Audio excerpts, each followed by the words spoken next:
Welcome to another update from the voyage of Elixir. We're sailing around the world, and so far we've travelled all the way from the UK to Panama. This week we're sailing from the Guna-Yala region, otherwise known as Blas, where we have spent the last 3 weeks hopping between perfect islands and living off a diet of coconuts and lobster, to the small marina of Linton Bay and then on to Shelter Bay to begin the formalities of transiting the Panama Canal. We spent one last afternoon with our friends on the yachts Calico Skies and Delos before waving goodbye and sailing back up the island chain. Bye guys! Bye! See you soon! Fair winds!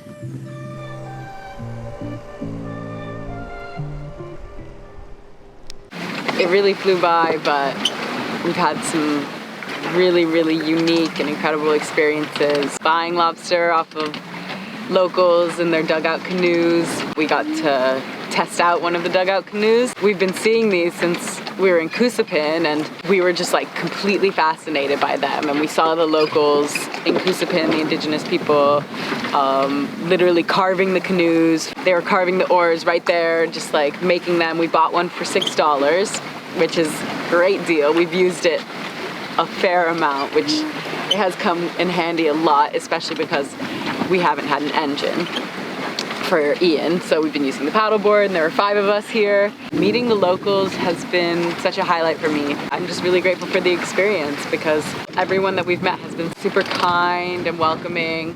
I've never seen such happy kids, and they have welcomed us and they've shown us around, and it's really touched my heart. Just the little things, every little thing, they were so happy and grateful, and I was really happy to get to meet them. It's bittersweet because saying goodbye means probably saying goodbye forever.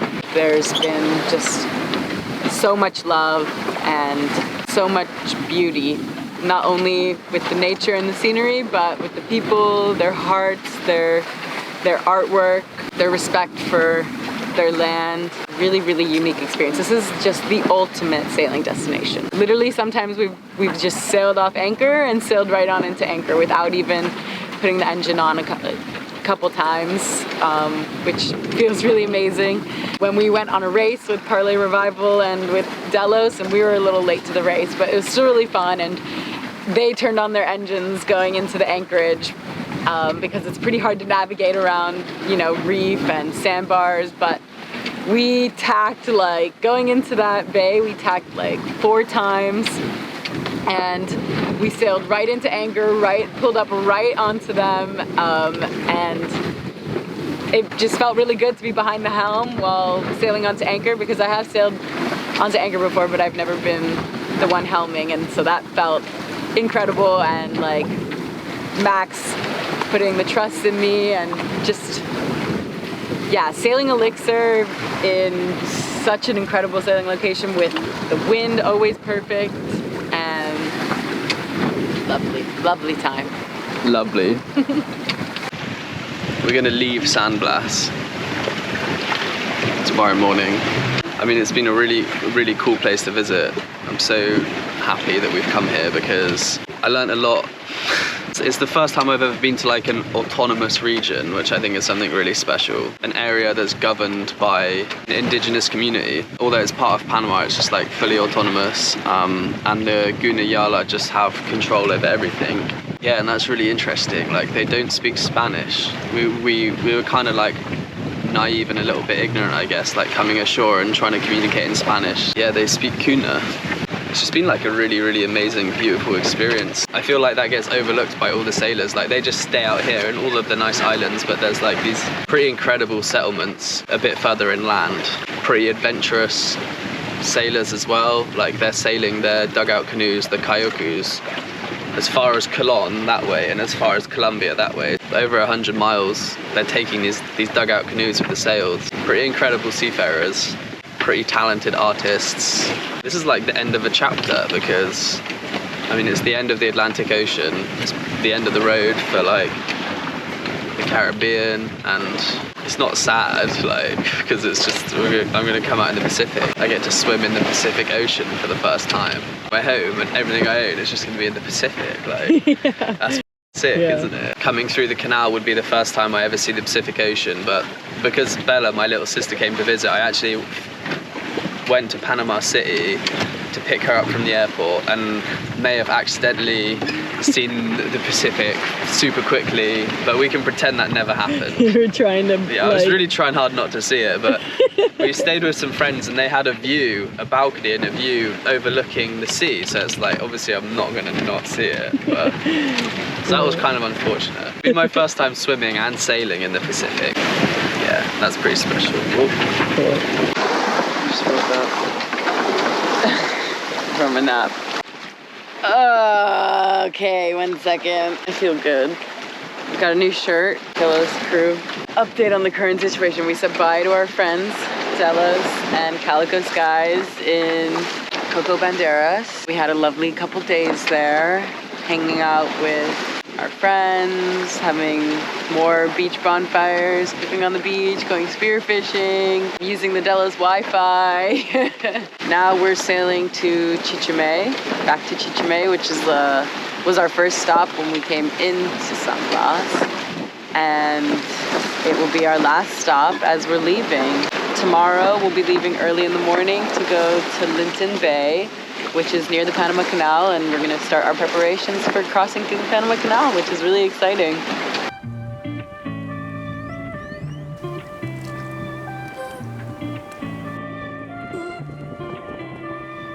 Still wearing my Delos shirt. No, just kidding. Well, you're not. I'm not kidding, right? It's a really beautiful sunrise right now, but we are a little behind schedule. We're just getting everything ready to go. We're leaving right now. It's about 6:30 a.m. We're just packing everything up, getting ready to leave for Linton Bay from Chichime. I mean, it's stunning here, but it's a nice goodbye to see such a beautiful last sunrise.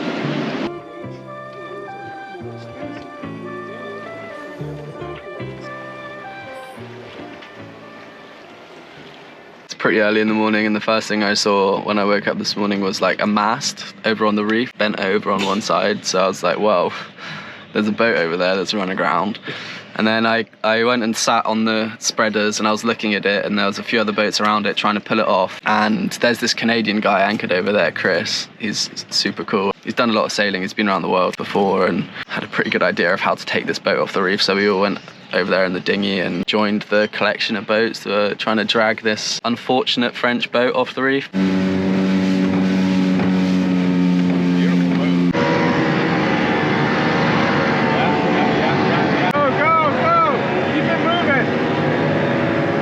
After about 20 minutes of pulling on the mast with the halyards and then pulling on the front of the boat and all these lines just like trying to drag this boat off the reef, it managed to work its way free. And yeah, it's like a bit beaten up, but thankfully there's no holes in the hull and the boat didn't sink. It was all right in the end, but a bit of drama to start the day. There were two French guys and I bet they were from Brittany because I can always tell. They looked so Breton. Every Breton I've met is like the boat was always very tidy and great all-round sailors usually. So when I saw the boat I was like not expecting it to be two Breton guys, but I think they just sailed all the way from the Windward Islands, so that's many days, 7 days. They're probably just like super tired and made one little slip up when they were coming into Linton Bay and then boom, just ended up on the reef, but it's all right. Luckily there's like lots of people around and everyone went over and helped out, and yeah, coffee time now. Coffee. What's up? I'm not addicted to coffee or anything, but that first coffee of the day is good. I'm not addicted to coffee or anything, but God, when that first sip touches your lips, it's fucking... That first coffee of the day hits right, doesn't it? Who needs an outboard anyway? Who needs it? Like I said, if you don't ask, you won't receive. We just flag these people down. Like a cold beverage. Oh man. When was the last time you had one of those? Well, Brian and Kaza gave us ice water, so that was pretty nice. They have a ice machine. Well, I guess a freezer. It feels good. We got our groceries. We ate at a restaurant today. Nice home-cooked pescado and frijoles con arroz y plátanos. And just walked to the market. Where are we sitting? In the bleachers? At the moment I'm well caffeinated. Sat in the bleachers, whatever the bleachers mean. Yeah, Linton Bay is a vibe. There's lots of people rebuilding old boats, which is something that personally I'm very passionate about.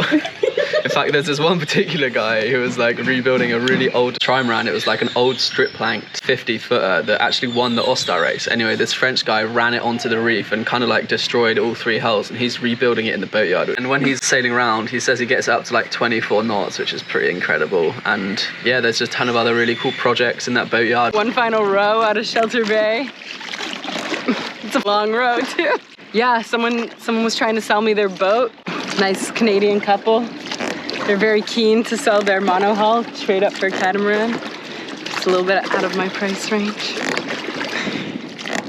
Met a lot of sailing YouTube channels. Who were the highlights? Well, obviously our good friends Bill and Grace from Calico Skies and Brian and Kaza from Delos. They are lovely people. Good old Plucky. He's an interesting fellow. We've met a few of the girls who've jumped ship. As he would say, he kicked them off. You know, everyone's got their own stories to tell. Really like Parlay Revival. A crew of 9 at the moment on Parlay. They just left Linton Bay and they're on their way to Bocas del Toro. They're also getting measured at Shelter Bay to go through the canal later. So Colin had some nice advice about going through the canal because I guess he's been through a few times. So it was cool to hear their story about, you know, having a hurricane damaged boat and fixing it up. One life, but we met them in we met them first in Curacao and then in Colombia and then again in Bocas. And Brooke and Gary love them. Love Brooke and Gary. Good friends. Yeah. Great people, just funny, fun to be around. And we're the sailing TikTokers. Rowing everywhere on a tiny little dinghy. Yeah, that's us. Piled with 5 people. Time to switch. Your turn. Linton Bay's cool, but it does feel a little bit like one of those places where sailors come to die. And alright, that was a bit morbid actually. It feels like a place where sailing boats definitely come to die. You just look around and there's so many like abandoned boats. Out here in the jungle still. It's like that sort of place where everything moves so slowly that you come ashore and you instantly feel like you've been there for too long. That's sort of how I would describe it. But now we're going to go to Shelter Bay and before crossing the Panama Canal, someone comes and measures your boat. So that's going to happen tomorrow. We're going to have, Elixir's going to be measured. And then we're going to get a date, a canal date, and then probably have to kill a few days in between getting measured and crossing the canal. So there's like a river next to the canal that you can go up. So we're probably going to just go up there. Whoa! Almost crashed. Whoa! Yeah. Yeah, the problem is with like having such a fast tender is you've got to really be on the ball because like sometimes you almost crash into things. Yeah, that would have been bad. We could have really wrecked the boat. That was with the speed we're going. Near-death like collision. That would have been a terrible collision. Next stop, Shelter Bay.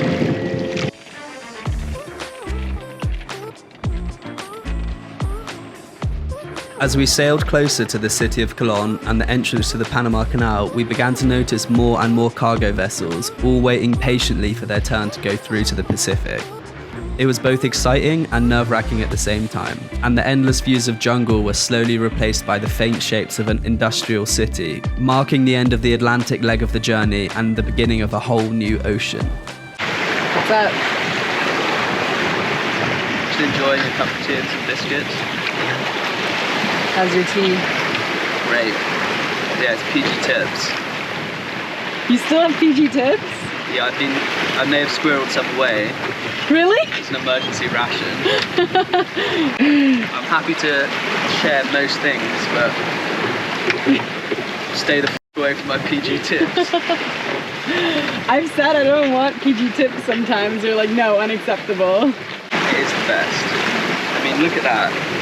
What a dreamy combination. Thanks for watching another update from Elixir's voyage. Don't forget to subscribe and let us know what you thought about this video in the comments. We're so close to the big canal crossing, so stay tuned as it's about to get very exciting.